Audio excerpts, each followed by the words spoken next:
really interesting. I mean, there's a whole heap of things that we'll pick up on that, but Liu, from what the world we kind of operate in is about storytelling and marketing and brand and things like that. Do you have a sense of how would you tell that story, some of the stuff that the guys have been talking about here? Because we've gone from it being very dry 3-letter acronym into something that's actually quite motivational and moving, and we're now learning stuff about the life expectancy of people in Japan, which is tremendous, isn't it?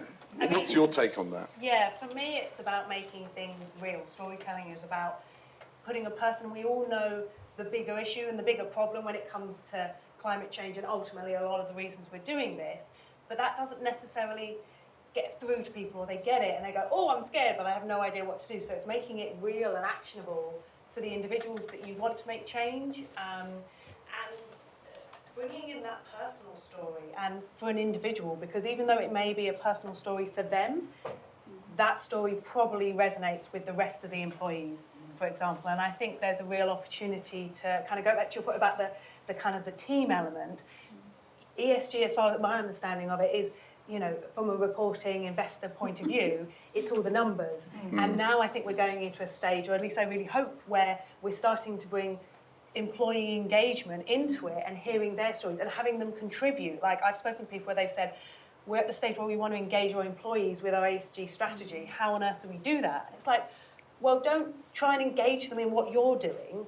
Ask them what they think would be a part of that. And therefore, it's not, you know, about just promoting something for the sake of it. It's, no, let's use our outreach and our communications as a way of engaging people in something and getting their opinion, and it being two-way, that it's not just saying this is what we're doing. It's saying let's have a conversation about what everyone wants from this and for this.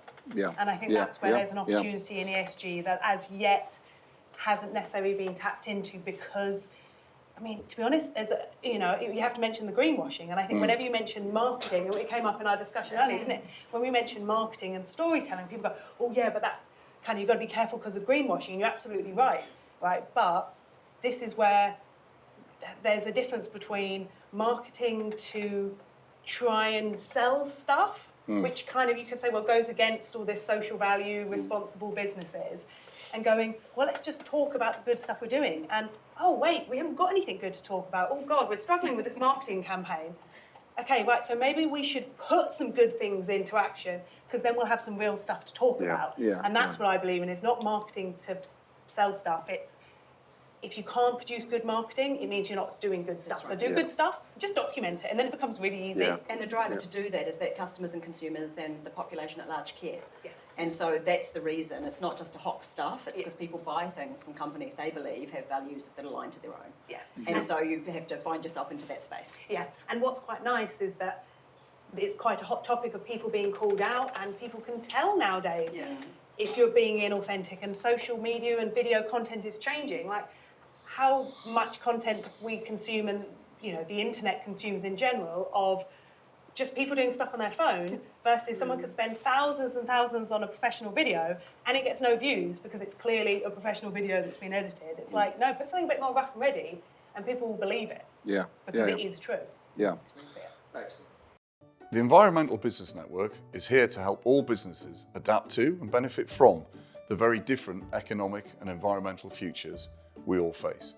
Subscribe to our YouTube channel or visit the website to find out more information.